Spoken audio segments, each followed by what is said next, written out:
Spiritual treasures. Matthew chapter 6, verses 19 through 21. Do not store up for yourselves treasures on earth, where moth and rust destroy, and where thieves break in and steal. But store up for yourselves treasures in heaven, where moth and rust do not destroy, and where thieves do not break in and steal. For where your treasure is, there your heart will be also. Matthew chapter 6, verses 22 and 23. Value of spiritual insight. The eye is the lamp of the body. If your eyes are good, your whole body will be full of light. But if your eyes are bad, your whole body will be full of darkness. If then the light within you is darkness, how great is that darkness? Need for undivided loyalty. Matthew chapter 6, verse 24. No one can serve two masters.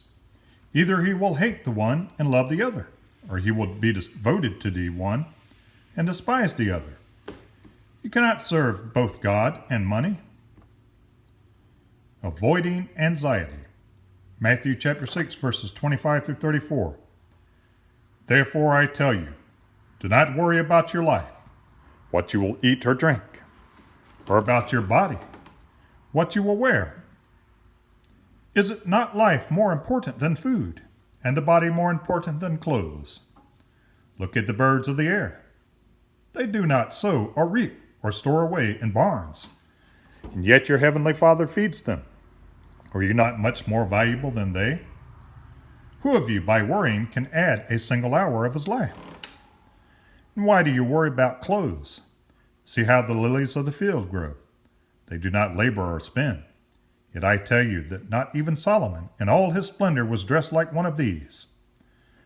That is how God clothes the grass of the field, which is here today and tomorrow is thrown into the fire. Will he not much more clothe you, O you of little faith? So do not worry, saying, what shall we eat? Or what shall we drink? Or what shall we wear? For the pagans run after all these things, and your heavenly Father knows that you need them.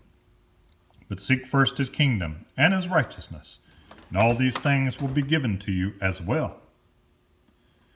Therefore do not worry about tomorrow, for tomorrow will worry about itself. Each day has enough trouble of its own. Hypocritical judging. Do not judge, and you will not be judged.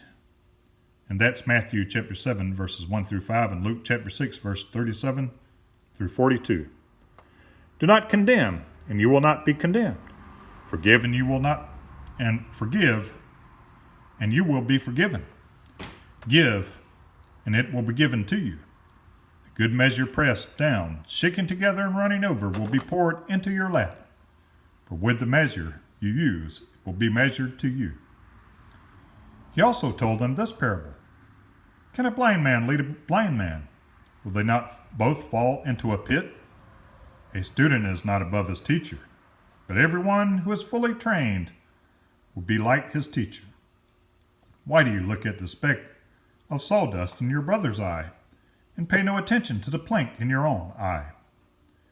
How can you say to your brother, Brother, let me take the speck out of your eye, when you yourself fail to see the plank in your own eye? You hypocrite, first take the plank out of your eye, and then you will see clearly to remove the speck from your brother's eye. Inappropriate concern. Matthew chapter 7, verse 6. Do not give dogs what is sacred. Do not throw your pearls to pigs. If you do, they may trample them under their feet, and then turn and tear you to pieces. Seeking grace. Matthew chapter 7, verses 7 through 12. Ask, and it will be given to you. Seek, and you will find. Knock, and the door will be opened to you. For everyone who asks receives. He who seeks finds. And to him who knocks, the door will be opened. Which of you, if his son asks for bread, will give him a stone? Or if he asks for a fish, will give him a snake? If you then, though you are evil, know how to give good gifts to your children, how much more will your Father in heaven give good gifts to those who ask him? So in everything, do to others what you would have them do to you.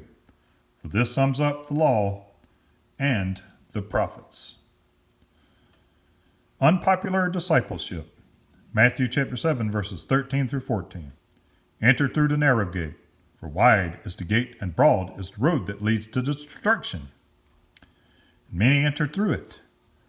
But small is the gate and narrow the road that leads to life, and only a few find it.